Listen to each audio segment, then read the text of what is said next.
Bismillahirrahmanirrahim. Assalamualaikum warahmatullahi wabarakatuh. Alhamdulillah, hamdan katsiran tayyiban mubarakan fih, kama yuhibbu rabbuna wa yarda. Ashhadu an la ilaha illallah wahdahu la syarika lah, iqraran bihi wa tauhida. وأشهد أن محمدا عبده ورسوله. اللهم صل على محمد وعلى آل محمد كما صليت على إبراهيم وعلى آل إبراهيم إنك حميد مجيد. اللهم بارك على محمد وعلى آل محمد كما باركت على إبراهيم وعلى آل إبراهيم إنك حميد مجيد. قال الله تبارك وتعالى في القرآن الكريم: يا أيها الذين آمنوا اتقوا الله حق تقاته ولا تموتن إلا وأنتم مسلمون. Allah Subhanahu wa taala berfirman, wahai orang-orang yang beriman, bertakwalah kepada Allah dengan takwa yang sebenarnya, dan janganlah kalian meninggal dunia kecuali di atas agama Islam. Amma ba'd. Tidak henti-hentinya kita memuji Allah Subhanahu wa taala. Tidak merasa bosan untuk kita terus bersyukur kepada Allah Subhanahu wa taala. Karena memang Allah Subhanahu wa taala memberikan nikmat dan kebaikan kepada kita begitu luar biasa. Sampai sore hari ini waktu Mekah, kota suci, Allah Subhanahu wa taala masih menjaga kita di atas nikmat yang luar biasa. Nikmat ukhrawi kita rasakan dengan begitu luar biasa.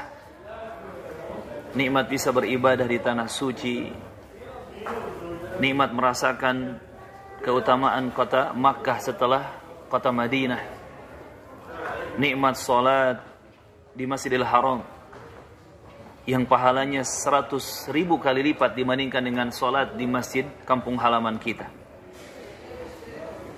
Kemudian hampir setiap selesai salat wajib kita mengerjakan salat jenazah, mensolati saudara kita yang telah lebih dahulu meninggalkan kita dari dunia yang fana ini. Yang kalau satu kali kita mengerjakan salat jenazah, kita berhak mendapatkan satu qirat, yakni pahala sebesar gunung Uhud. Yang kita sudah melihat langsung dengan mata kepala kita, gunung Uhud kemarin di Madinah, panjangnya hampir 8 km, lebarnya hampir 3 km, tingginya 120 meter lebih, subhanallah. Dan satu kali kita mensolati jenazah saudara kita, kita berhak mendapatkan pahala sebesar itu. Belum lagi nikmat-nikmat dunia yang kita rasakan di dua tanah suci ini. Kita masih diberi kesehatan, di mana kesehatan ini sangat berharga, sangat mahal nilainya. Kita masih diberi nikmat kenyang. Hampir tidak ada jamaah yang mengeluh, aduh kelaparan. Yang ada keluhannya, aduh kenyang, kan gitu. Masya Allah. Kemudian juga nikmat aman.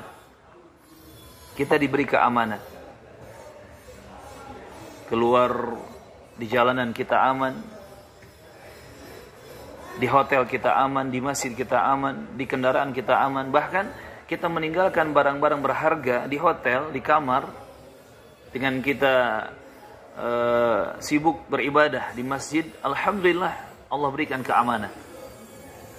Dan itulah keutamaan-keutamaan dari tanah suci, baik Madinah ataupun Makkah,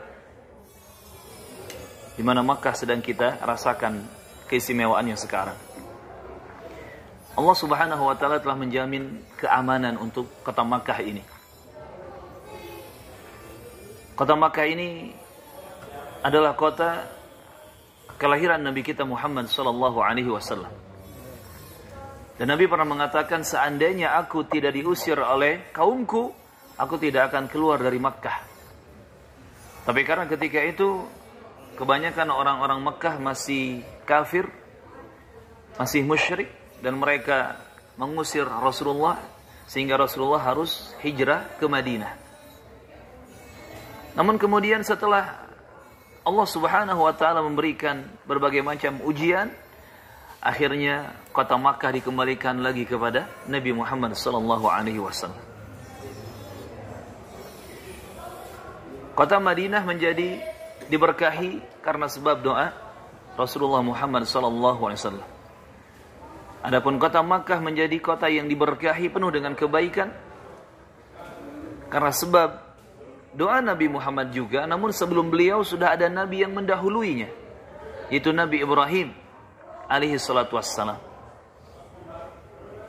Ketika kita keliling Ka'bah, kemarin kita berkali-kali melihat maqam Ibrahim. Ingat, maqam di sini artinya tempat berdiri. Dari qama yaqumu. Maqam adalah tempat berdiri. yakni tempat berdirinya Nabi Ibrahim alaihissalam. Jadi ketika Nabi Ibrahim selesai membangun Ka'bah, beliau berdiri di situ berdoa kepada Allah Subhanahu wa taala. Di antara doanya, Rabbana taqabbal minna. Wahai Rabb kami ya Allah, terima amal soleh dari kami ini ya Allah. Dan Nabi Ibrahim mendoakan keberkahan, keamanan untuk kota Makkah. Yang kemudian doa tersebut juga diestafet sampai kepada Nabi Muhammad SAW. Nabi Muhammad juga berdoa kepada Allah untuk keamanan dan keberkahan kota Makkah. Kalau kita perhatikan Al-Quran jamaah rahimakumullah, di Al-Quran itu ada lafaz doa Nabi Ibrahim berkali-kali minta keamanan untuk negeri Mekah ini. Rabbi ja'al hadzal balada amina. Wahai Rabbku ya Allah, jadikan kota Makkah ini kota yang aman, yang tenang, yang damai, yang diberkahi, yang banyak kebaikan di dalamnya, subhanallah. Maka kami mengingatkan kepada jamaah sekalian, jangan lupa bersyukur kepada Allah Subhanahu wa taala. Setelah Madinah, kita dimudahkan merasakan nikmat kota Makkah. Dan besok insyaallah taala kita juga akan menambah kenikmatan kota lainnya, yaitu kota Taif. Di mana kota Taif ini juga tidak kalah istimewanya dengan Makkah Madinah. Walaupun kota Makkah dan Madinah jelas itu secara mutlak kota yang paling istimewa, paling utama ya di muka bumi. Namun kota Taif juga memiliki keistimewaan. Kota Taif disebutkan isyaratnya di dalam Al-Quranul Karim. Ketika Allah menyebutkan ayat minal qaryataini azim, dari dua negeri atau dua kota. Yang dimaksud dengan dua kota di sini adalah Makkah dan Taif. Besok insyaallah kita akan mendatangi kota Taif. Subhanallah, nikmat demi nikmat kita rasakan di sini. Belum lagi kita mengingat nikmat apa? Belanjanya. Masya Allah. Ada yang sudah belanja pakaian ya, belanja apa lagi? Coklat, kacang, belanja pernak-pernik ini dan itu. Subhanallah, dimudahkan segala sesuatunya. Tawafnya hampir di mana-mana. Iya. Mengelilingi Ka'bah jelas ibadah. Kemudian mengelilingi berbagai macam tempat. Waalaikumsalam.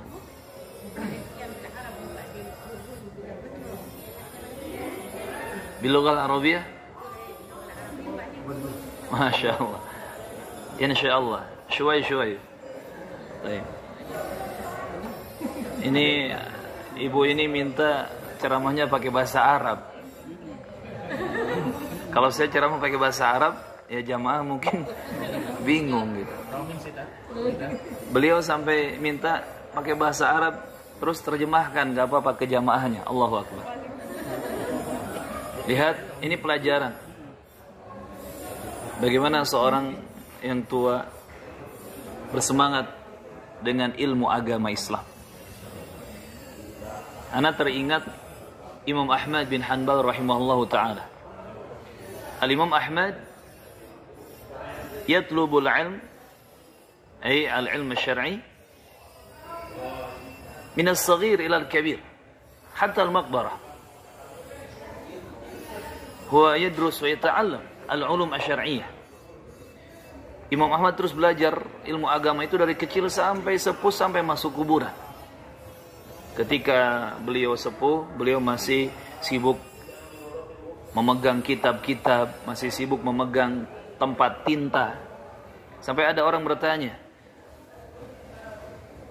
sampai kapan engkau, wahai imam, akan terus seperti ini? Fi kibaris sin, huwa mashghul bi talabil ilmi syar'i. Sampai sudah sepuh tadi kan sibuk dengan belajar ilmu agama, sibuk dengan tempat tinta, dengan kitab-kitab. Imam Ahmad rahimahullah yaqul, beliau menjawab,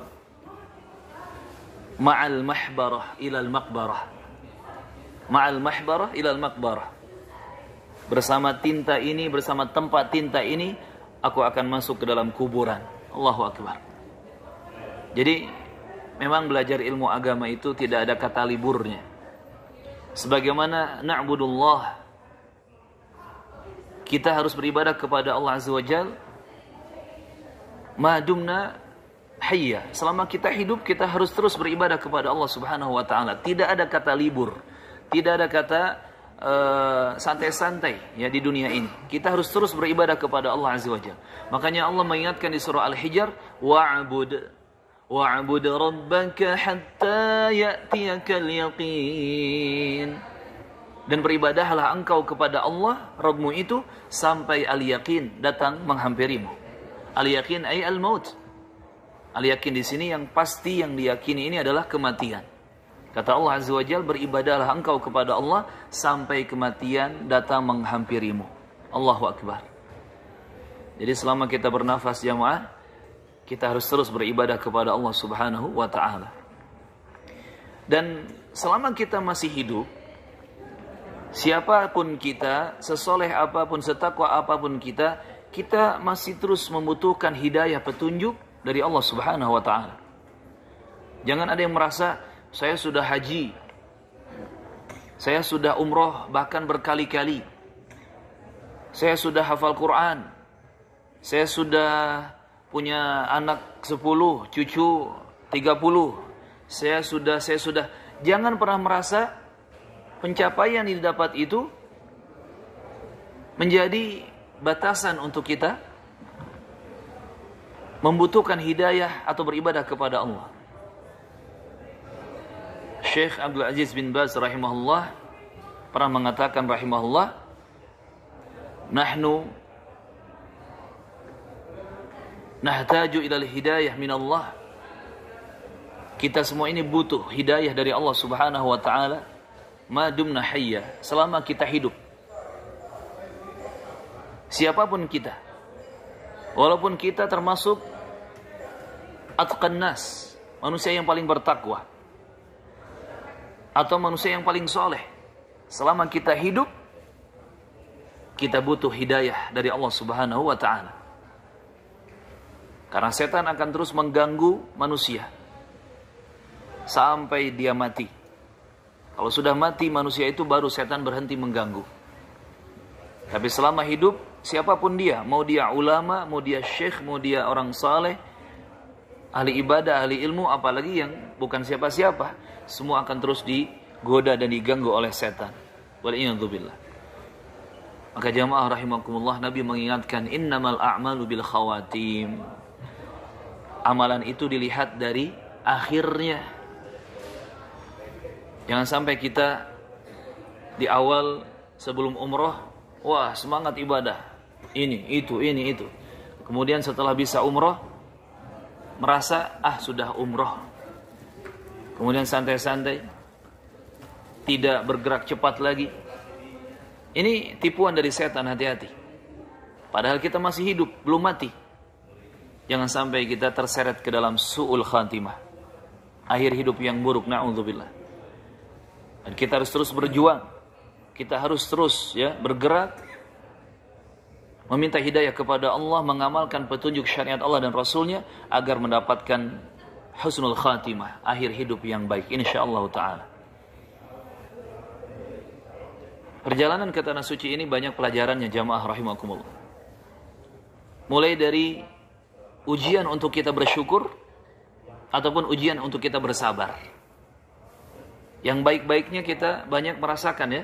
Ini ujian untuk kita bersyukur. Sudah belum kita mengucapkan alhamdulillah? Sudah belum kita mengembalikan semua nikmat ini kepada Allah Azza wa Jalla? Ini kan dari Allah. Ini semua milik Allah. Ini titipan dari Allah. Sudah atau belum? Dan syukur kepada Allah itu, nashkurullaha bithalatha asya'. Kita bersyukur kepada Allah dengan 3 perkara.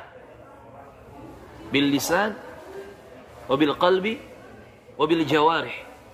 Kita bersyukur kepada Allah itu dengan lisan ucapan kita, dengan hati keimanan kita, dan dengan anggota badan kita dalam beramal. Semua itu harus menjadi bukti syukur kita kepada Allah Subhanahu wa ta'ala.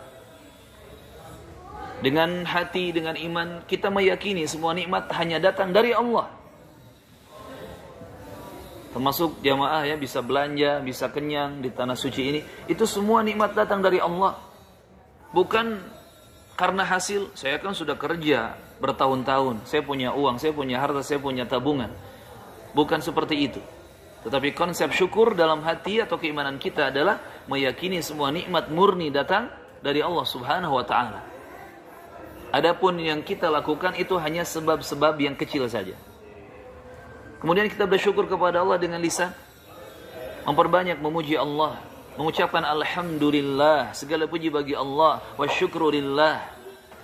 Kita bersyukur kepada Allah, termasuk memperbanyak zikir secara umum. Subhanallah, Allahu akbar, la ilaha illallah, la haula wa la quwata illa billah. Bahkan doa kalimat bismillahi tawakkaltu ala Allahi, la haula wa la quwata illa billah. Ini kalau kita baca ketika kita keluar dari rumah atau tempat tinggal kita, itu luar biasa keutamaannya. Kata Nabi Muhammad, siapa yang membaca bismillah tawakkaltu 'ala Allah, membaca ini, lamma kharaja minal bait, ketika dia keluar dari tempat tinggalnya, maka dia akan diberi banyak keutamaan oleh Allah Subhanahu wa taala. Faqad hudiya, faqad kufiya, faqad wuqiya. Biqauli bismillahi tawakkaltu 'ala Allah, la haula wala quwata illa billah, fahuwa hudiya, kufiya wa wuqiya. Yani dia diberi hidayah oleh Allah, terus dibimbing oleh Allah Azza wa Jalla, dia pun diberi penjagaan oleh Allah dan diberi kecukupan oleh Allah. Dia bersyukur kepada Allah dengan lisan. Yang terakhir yang paling membuktikan syukur kita adalah bersyukur kepada Allah dengan jawarih, anggota tubuh dalam beramal. Artinya apa? Bagaimana maksudnya kita bersyukur kepada Allah dengan amalan, dengan anggota tubuh dalam beramal? Kata para ulama, isti'malun ni'mati lit-ta'ati. Isti'malun ni'mah minallah lit-ta'ati ilallah. Kita gunakan kenikmatan-kenikmatan yang datang dari Allah itu untuk kita mengerjakan ketaatan-ketaatan kepada Allah Subhanahu wa ta'ala. Kemarin kami berbincang dengan Abah hafidahullah, dengan Pak Tono juga hafidahullah. Kita di Madinah, di Mekah ini kerjaannya cuman tidur, makan, berak, mandi. Itu Bah ya. Kalau Abah mah kencing, jadi kencing terus, mandi terus. Ya. Sampai apa Bah? Istilahnya mirip bebek ya. Banyak mandi, tarawush ya. Jadi ada ucapan seperti itu karena memang di sini kita dimudahkan ya untuk makan, tidur, ke kamar mandi, makan, tidur, ke kamar mandi. Terus ana tanya ke bapak-bapak, terus apa bedanya Pak kita dengan hewan ternak? Apa bedanya kita dengan hewan-hewanan? Kan hewan juga sama, hidupnya ya makan, ya berak, ya main air gitu ya. Abah main air atau mandi Bah? main air ya. Main air atau mandi, tidur. Terus seperti itu. Yang membedakan kita dengan hewan ternak, yang membedakan kita manusia dengan binatang adalah kita gunakan hasil dari tidur, hasil dari makan, hasil dari bersih-bersih untuk ibadah kepada Allah Subhanahu wa taala. Kita tidur, kita istirahat karena telah lelah beribadah, untuk segar badan, kuat badan, ibadah lagi. Kita makan karena merasa lapar setelah ibadah, setelah kenyang kita ibadah lagi. Kita sudah kotor ya, kemudian bersuci untuk ibadah. Itulah yang membedakan kita dengan binatang. Maka tadi, syukur kepada Allah harus dibuktikan dengan 3 hal. Hati bersyukur, lisan bersyukur, anggota tubuh dalam amalan atau beramal ya, untuk bersyukur kepada Allah Subhanahu wa taala. Dan tidak hanya ujian untuk bersyukur, kita pun di sini dihadapkan kepada hal-hal yang kita diuji untuk bersabar. Ya kan? Di Madinah, wah banyak hal kita diuji untuk bersabar. Di sini pun sama. Sampai nanti pulang ke tanah air, ujian demi ujian yang menguji kesabaran kita akan datang. Dan sepulang ke tanah air, bertemu dengan keluarga tercinta, pulang ke kampung halaman, itu pun ujian belum selesai. Akan ada ujian baru. Kapan ujian musibah itu, kapan ujian hal-hal yang tidak disenangi itu berhenti? Kapan jemaah? Kalau kita sudah mati. Jadi kalau berdoa kepada Allah itu, jangan minta dihilangkan masalah, jangan. Kalau kita berdoa kepada Allah, ya Allah, jauhkan masalah dari hidupku. Artinya apa? Ya Allah, berikan kematian kepadaku. Minta mati namanya. Jadi kalau berdoa kepada Allah, jangan minta dihilangkan masalah, tetapi mintalah kepada Allah pertolongan, bantuan untuk masalah yang dihadapi. Ya Allah, berikan pertolongan untuk hamba menghadapi masalah ini. Ya Allah, mudahkan untuk hamba permasalahan ini. Ya Allah, berikan solusi terbaik untuk hamba menghadapi masalah ini dan itu. Seperti itu doanya. Karena yang membuat hancurnya sesuatu itu bukan masalah. Bukan masalah. Yang membuat hancurnya sesuatu bukan masalah. Contoh kalau kita lihat rumah tangga. Kenapa ada orang-orang atau banyak orang-orang suami istri akhirnya cerai? Kenapa? Jawabannya kenapa? Karena banyak masalah? Bukan. Perceraian terjadi bukan karena banyak masalah. Kalau perceraian terjadi karena banyak masalah, rumah tangga mana yang tidak ada masalah? Ya kan? Yang ngangguk-ngangguk berarti banyak masalahnya. Yang diem lebih banyak masalahnya. Kalau geleng-geleng insya Allah gak ada masalah mungkin. Belum bermasalah. Iya, yang geleng-geleng belum selesai masalahnya. Pertanyaannya, rumah tangga mana yang hidup tanpa masalah? Tidak ada. Bahkan sekelas Ali bin Abi Thalib dengan Fatimah, rumah tangganya ada masalah. Sekelas Rasulullah dengan Aisyah, orang-orang mulia radhiyallahu anhum, rumah tangga dihadapkan kepada masalah. Jadi bukan masalah yang menghancurkan sesuatu, tetapi yang menghancurkan sesuatu adalah kebodohan untuk menghadapi masalah. Tidak adanya kunci untuk menghadapi masalah. Ya kan? Kenapa cerai? Karena ketika ada masalah, dia tidak tahu ini masalah ini harus dihadapi bagaimana. Kuncinya apa? Solusinya apa? Akhirnya cerai. Karena menghadapi masalah tanpa solusi, tanpa ilmu, tanpa kunci. Tapi kalau yang tahu kuncinya, tahu ilmunya, dihadapi masalah itu dan rumah tangganya tetap terjaga. Contoh kasus begini, jamaah rahimakumullah. Dulu ketika kita ujian sekolah, katakanlah SMA. Pelajaran apa yang paling kita takuti, jamaah? Kimia. Ini berarti emang gak suka kimia beliau ya. Selain kimia, pelajaran apa? Fisika, matematika. Semua kita gak suka. Ya. Kimia nggak suka, fisika nggak suka, matematika nggak suka. Sukanya apa? Sukanya kalau guru nggak ada, kan gitu. Kalau pelajaran agama di pesantren misalkan, ada yang pernah sekolah di pesantren jamaah? Atau sekarang ada yang ikut pelajaran para asatid online kah atau ya intensif dan seterusnya? Pelajaran agama apa yang paling ditakuti? Balaghah mawaris, Ustaz. Balaghah mawaris. Itu memang ilmu-ilmu yang tinggi itu, ya. Ketika kita dihadapkan pada ujian di suatu pelajaran, ternyata kita hanya persiapan itu katakanlah 1 jam sebelum ujian itu dimulai. Biasanya kan kalau belajarnya SKS gitu ya, sistem kebut semalam, ya sistem kebut semalam itu kan ya sekilas saja kita dapat ilmu gitu. Ada yang sampai sejam sebelum ujian dia baru buka buku, ya kan? Namun qadarullah ketika dia masuk momen ujian, dia buka lembar ujian, ternyata yang dia dapati pertanyaannya pas sesuai dengan apa yang dia baca sejam lalu. Ketika dia mendapati pertanyaan-pertanyaan yang jawabannya ternyata ada di lembaran-lembaran yang dia baca sejam yang lalu. Bagaimana kira-kira raut wajahnya? Kaget atau tenang?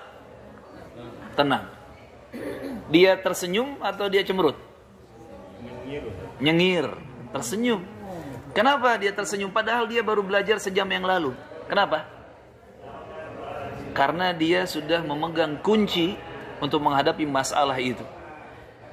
Persiapannya hanya sejam sebelum ujian. Pas dilihat pertanyaannya, wah, kok sama dengan yang saya baca tadi. Senyum dia. Nyengir dia. Kenapa? Karena ada masalah di hadapan dia dan dia tahu kuncinya. Dia tahu cara menghadapinya. Tapi bayangkan kalau dia belajar misalkan 2 hari 2 malam. Wah, dibaca semua kitab buku semua ya, dipelajari 2 hari 2 malam. Pas lihat lembar pertanyaan di ujian, tidak ada satupun yang keluar pertanyaan dari apa yang dia baca selama 2 hari 2 malam. Bagaimana raut wajahnya?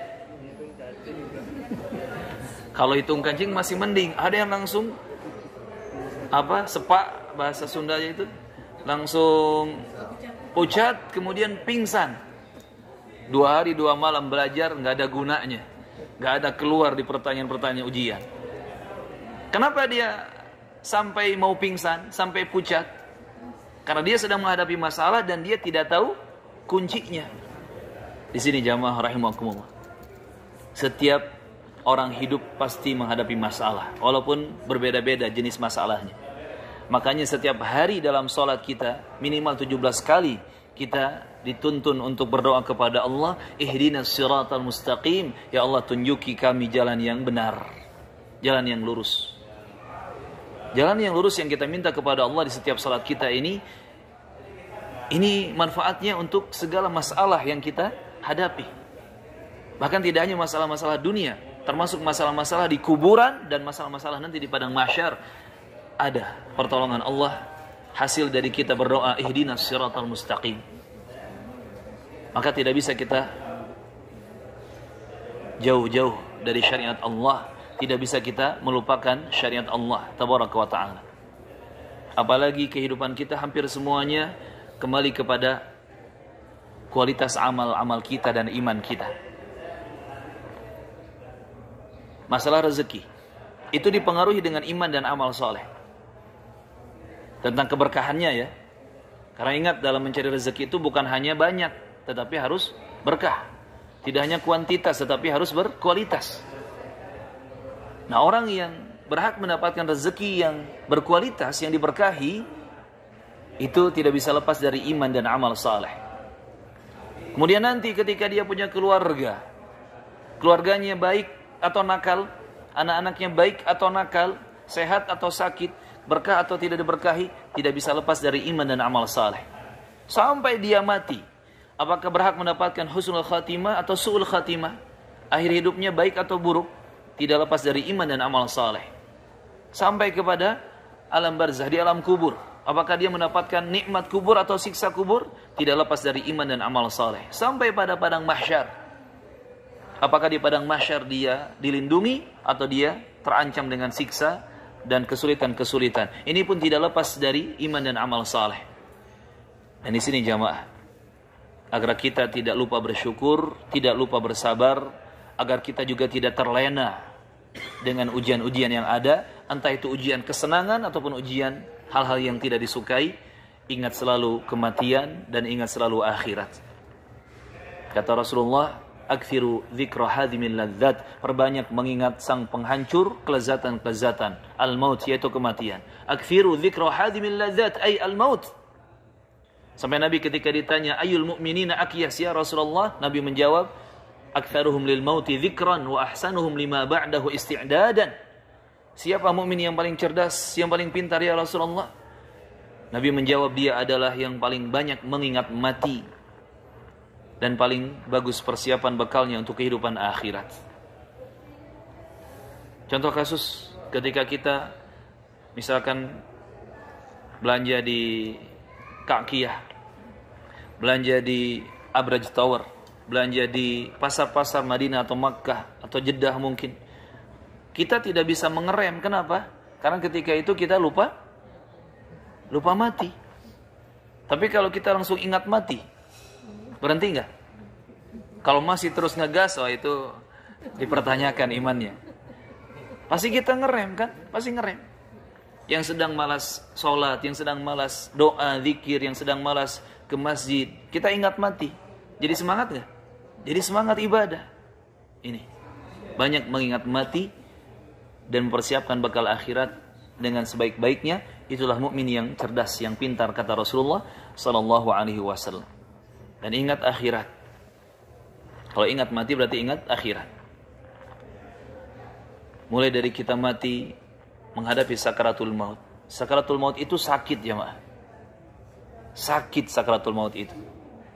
Apalagi orang yang dia nakal, jahat, banyak maksiat, banyak dosa. Itu dicabut ruhnya, nyawanya dikeluarkan dari tubuhnya oleh malaikat yang bengis, yang kejam.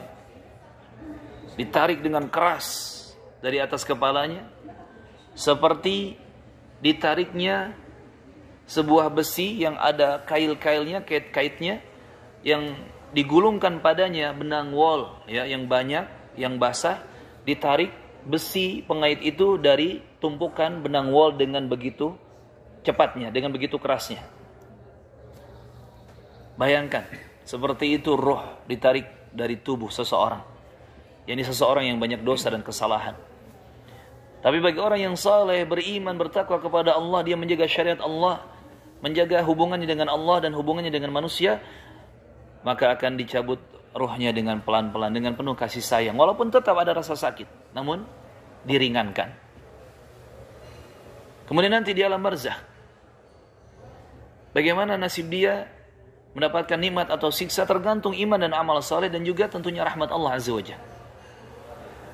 Kalau dia orang yang baik, yang saleh, dia berhak mendapatkan nikmat kubur, maka kuburannya diluaskan. Kuburan diluaskan. Bahkan ada lorong yang itu bersambung kepada surga Allah Tabaraka wa Ta'ala. Dia bisa merasakan hawa sejuk, nikmat dari surga. Bahkan ada sosok yang sangat indah, bagus rupanya, enak dipandang, wangi aromanya, menemani dia di situ. Itulah jelmaan dari amal-amal solehnya. Berbeda dengan orang yang jahat, orang yang kafir, munafik, ahli maksiat, ahli dosa. Di alam kubur dia mendapatkan siksa, mendapatkan azab. Kuburnya akan disempitkan. Bahkan tulang belulangnya, dagingnya, tubuhnya hancur remuk redam. Tidak sampai di situ, akan dibukakan lorong dari neraka yang dia merasakan uap panasnya neraka. Na'udzubillah. Dan ada sosok yang sangat buruk rupa, tidak enak dipandang, bahkan bau busuk, sangat bau busuk aromanya. Dan itu adalah jelmaan dari amal-amal buruknya ketika hidup di dunia. Na'udzubillah. Tidak sampai di situ jamaah rahimakumullah. Berlanjut nanti ketika semua dihidupkan kembali di hari kiamat. Ketika hari kiamat terjadi, bumi ini semua hancur. Pakaian yang kita banggakan, real, dolar, Jokowi, rupiah ya. Orang sini kan bilang Jokowi. Rupiah atau apapun yang kita banggakan. Kendaraan, properti, rumah, tanah ya. Semua tempat yang bagus yang pernah kita kunjungi, semua akan hancur. Semua hancur.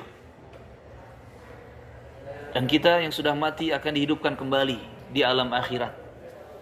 Nahnu nub'atsu yaumal qiyamah wa nahnu mas'ulun 'inda Allah. Kita semua dihidupkan kembali di hari kiamat dan kita semua akan ditanyai oleh Allah, harus bertanggung jawab di hadapan Allah atas tingkah laku kita semua. Dan di padang mahsyar jamaah, kita semua berkumpul di padang atau di tanah lapang yang sama. Mahsyar itu artinya tempat berkumpul. Di padang mahsyar kita berkumpul, semua manusia berkumpul dari mulai generasi Nabi Adam, manusia generasi pertama, sampai manusia generasi terakhir ya, sebelum hari kiamat terjadi. Semua manusia dikumpulkan di sana dalam keadaan tidak berpakaian, tidak beralas kaki, dan tidak dikhitan. Telanjang kita semua jemaah. Yang bangga dengan handphone bagusnya, dengan jam tangan bagusnya, dengan baju brandednya, dengan outfit yang mahal-mahalnya, semua itu nggak ada. Kita telanjang berkumpul di padang mahsyar. Dan satu sama lain tidak bisa melirik sana sini. Kenapa? Karena masing-masing sedang merasakan suasana yang genting dan mencekam, memikirkan bagaimana nasib dirinya ketika itu. Dan ketika itu di padang mahsyar, matahari akhirat di atas kepala kita sangat dekat jemaah. Hanya 1 mil jaraknya. 1 mil itu kurang dari 2 kilo. Ada yang mengatakan 1,6 kilo.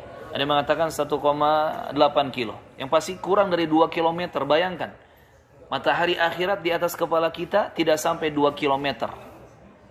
Yang kalau matahari dunia sekarang ada di atas kepala kita kurang dari 2 kilometer, Bapak Ibu sudah tahu apa yang terjadi. Hanguslah kita, hancurlah kita. Dan nanti di padang mahsyar, matahari akhirat di atas kepala kita hanya 1 mil, kurang dari 2 kilometer. Makanya ada yang kepanasan sampai keringatnya itu membanjiri tubuhnya sampai di mata kaki, di betis, di pinggang, di dada, sampai ada yang tenggelam. Semua kembali kepada iman dan amal-amal solehnya. Tetapi ada orang-orang, ada hamba-hamba Allah yang diberi keteduhan oleh Allah Subhanahu wa ta'ala. Mereka diberi keteduhan oleh Allah Azza wa Jal, diberi naungan oleh Allah Azza wa Jal, sehingga tidak terbakar oleh matahari di atas kepala mereka. Sampai kemudian nanti kita akan melewati sirat, jembatan yang terbentang di atas neraka Jahannam.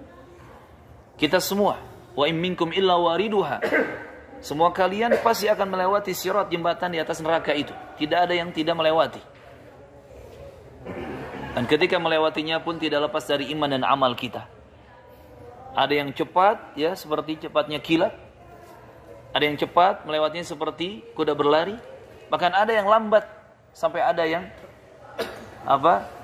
merangkak, ya, kalau bahasa kita ngesot-ngesot. Dan tidak sedikit yang berjatuhan ke bawah. Dan ketika jatuh, di bawah sirat itu sudah ada besi-besi, pengait, kail-kail, pengait yang besar yang akan mencabik-cabik dan merobek-robek tubuhnya. Na'udzubillah. Jadi sebelum terlalap api neraka itu, dihancurkan dulu dengan kail-kail tadi tubuhnya. Dan di akhir perjalanan kita nanti hanya ada 2 tempat, yaitu surga dan neraka. Sahabat Abu Hurairah Abdurrahman bin Sakhar Ad-Dawsi Al-Yamani radhiyallahu anhu, ketika beliau di detik-detik masa hidupnya di dunia, mendekati kematiannya, yabki bukaan syadidan. Abu Hurairah yabki bukaan syadidan. Beliau menangis dengan tangisan yang luar biasa. Betul-betul menangis dengan tangisan Bombay gitu ya. Sangat-sangat dahsyat. Qila, "Wa ma yubkika ya Abu Hurairah?" Ditanyakan, "Wahai Abu Hurairah, apa yang membuatmu menangis?" Abu Hurairah yaqul, menjawab, "Qillatuz zad." Sedikitnya perbekalan untuk menuju akhirat. Qillatuz zad. Sedikitnya perbekalan untuk menuju akhirat. Wa hunaka jannah wan nar. Sedangkan di penghujung perjalanan itu hanya ada surga dan neraka. Wa ana la adri aina ana, hal fil jannah aw fil nar. Dan saya tidak tahu nanti saya ada di mana. Saya tidak tahu nanti saya berada di mana, apakah di surga atau di neraka. Bayangkan jemaah, sekelas Abu Hurairah, sahabat yang paling banyak meriwayatkan hadis Nabi, yang lewat jasa beliau kita umat Islam sekarang ini bisa mengenal agama Islam. Kalau Abu Hurairah tidak ada, ya qadarullah, banyak manusia tidak hafal syariat Allah dan Rasulnya, tidak tahu syariat Islam. Tapi lewat jasa beliau yang sampai beliau begadang-begadang kalau menghafal hadis, murajaah hafalan hadis, belajar ilmu agama, sampai beliau pingsan-pingsan, ya, menahan lapar karena lebih memilih ilmu agama daripada harus berjualan di pasar atau berdagang.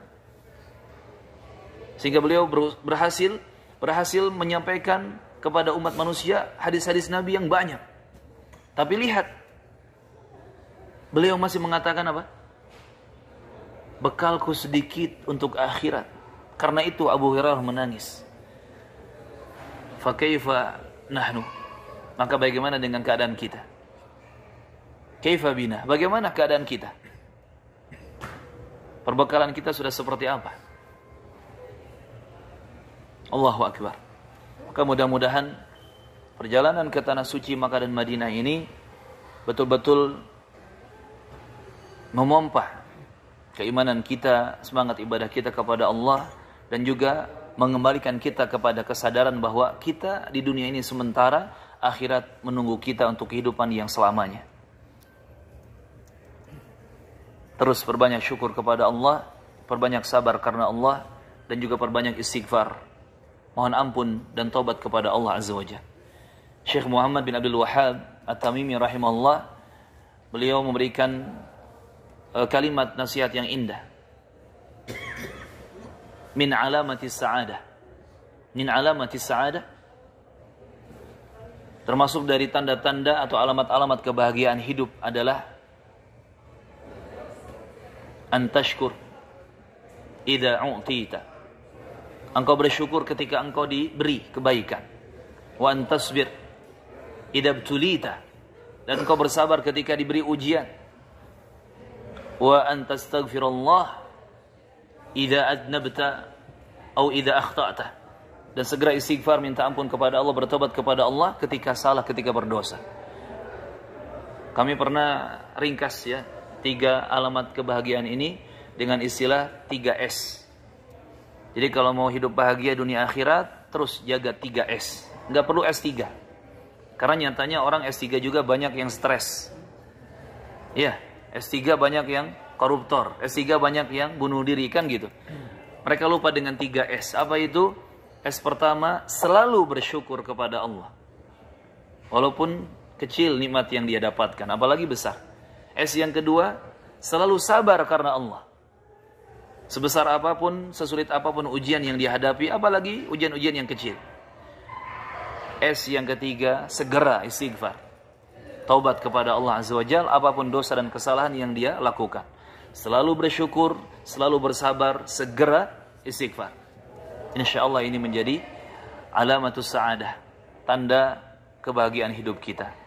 Teman-teman rahimakumullah, dan jangan lupakan juga doa kepada Allah Azza wa Jalla agar semua amal ibadah kita, umrahnya, salatnya, zikirnya, doanya, tilawahnya, sedekahnya, tangisan kita, istighfar kita, semua diterima oleh Allah Azza wa Jalla.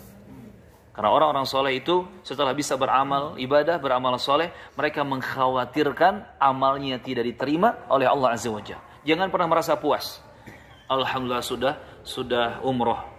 Alhamdulillah sudah baca Quran, khatam sampai An-Nas. Terkadang kita seperti itu, kan? Sudah bisa baca Quran, khatam 30 juz dari Al-Fatihah sampai An-Nas. Begitu tutup mushaf Quran, itu ketemu lagi mushaf setahun kemudian. Ini jebakan setan, karena kita dibikin merasa puas, merasa sudah ada pencapaian, padahal tidak seperti itu. Seharusnya kita merasa takut amal kita tidak diterima oleh Allah Azza wa Jalla. Itulah karakter orang soleh. Kalau sudah bisa beramal soleh, beribadah, berbuat baik, khawatir amal-amalnya itu tidak layak diterima di sisi Allah tabaraka wa taala. Dan juga jamaah rahimakumullah, jangan lupakan doa agar kita bersama keluarga tercinta bahkan bisa kembali ke tanah suci Makkah Madinah ini berkali-kali dalam umur hidup kita. Allahumma amin. Termasuk yang belum pernah haji, semoga dimudahkan untuk bisa hajian ya sesegera mungkin. Allahumma amin. Allahumma astajib. Ini mungkin sedikit banyak yang bisa saya sampaikan sebagai nasihat dan pengingat diri untuk diri saya pribadi tentunya, dan juga untuk teman-teman jamaah sekalian ya, jika bermanfaat. Mohon maaf jika ada salah dan kurang.